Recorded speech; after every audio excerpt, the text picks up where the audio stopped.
வணக்கம். இன்றைக்கி நம்ம பார்க்க போகிற சமையல் ஒரு அருமையான பாசிப்பருப்பு தக்காளி கடையில் எப்படி செய்யலாங்கிறத பார்க்கலாம். இட்லி, தோசை, சப்பாத்தி, சாதம் எல்லாத்துக்குமே சூப்பராக இருக்கும். இந்த ஒரு சைடிஷ் செஞ்சிங்கன்னா சிம்பிளாகவும் இருக்கும். ரொம்ப கொதிக்க விடணும்னு அவசியம் இல்லை. ஒன் பார்ட் குக்கிங்காக சூப்பராக பண்ணிடலாம். வாங்க எப்படி செய்யலாங்கிறத பார்க்கலாம். ஒரு குக்கர் எடுத்துக்கலாம். தேவையான அளவுக்கு எண்ணெய் சேர்த்துக்கலாம்.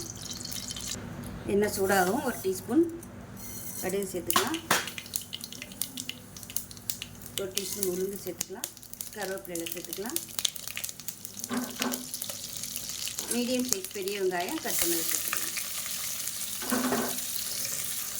இந்த வெங்காயம் வதங்கிட்டு இருக்கட்டும். இதுக்கு இடையில் பார்த்தீங்கன்னா ஒரு 1/4 மூடி துருவன தேங்காய், 3 டேபிள் ஸ்பூன் பொட்டுக்கடலை, ஒரு 5-6 பச்சை மிளகாய், இது எல்லாத்தையும் நைஸாக அரைச்சிக்கலாம். இப்போ இதில் கொஞ்சமாக பெருங்காயத்தூள் சேர்த்துக்கலாம். இது கூடவே மெஷரிங் கப்பில் 1/4 கப் அளவுக்கு பாசிப்பருப்பு நல்லா ஊற வச்சு வச்சுருக்கேன். அதையும் சேர்த்துக்கலாம். கழுவிட்டு ஊற வச்சுருக்கேன். அதனால் தண்ணியோடு அப்படியே சேர்த்துட்டேன்.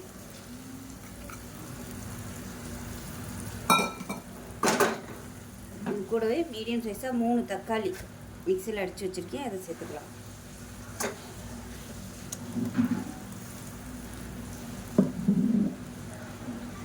இது கூடவே தேங்காய் அரைச்ச பேஸ்ட்டையும் சேர்த்துக்கலாம். இது கூடவே ஒரு டேபிள் ஸ்பூன் மிளகாத்தூள் சேர்த்துக்கலாம். அதே போல் ஒரு டேபிள் ஸ்பூன் சாம்பார் தூள் சேர்த்துக்கலாம்.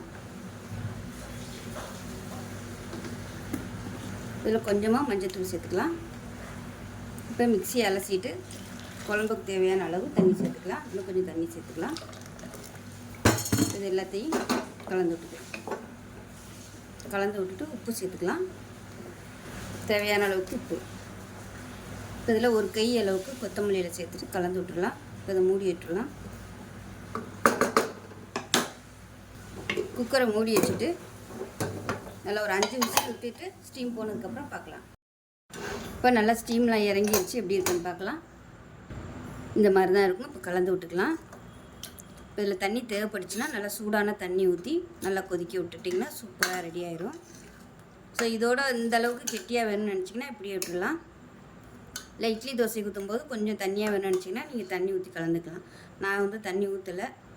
அவ்வளோதான். சூப்பரான பாசிப்பருப்பு தக்காளி கடையில் ரெடி ஆயிடுச்சு. இட்லி, தோசை, சப்பாத்தி எல்லாத்தையுமே சூப்பராக இருக்கும். செஞ்சு பாருங்கள். செஞ்சு பார்த்துட்டு எப்படி வந்துச்சுங்கிறத சொல்லுங்கள். வீடியோ பிடிச்சின்னா லைக் பண்ணுங்கள், கமெண்ட் பண்ணுங்கள், சேனலை சப்ஸ்கிரைப் பண்ணுங்கள், பக்கத்தில் பெல் பட்டனையும் ப்ரெஸ் பண்ணுங்கள். நன்றி.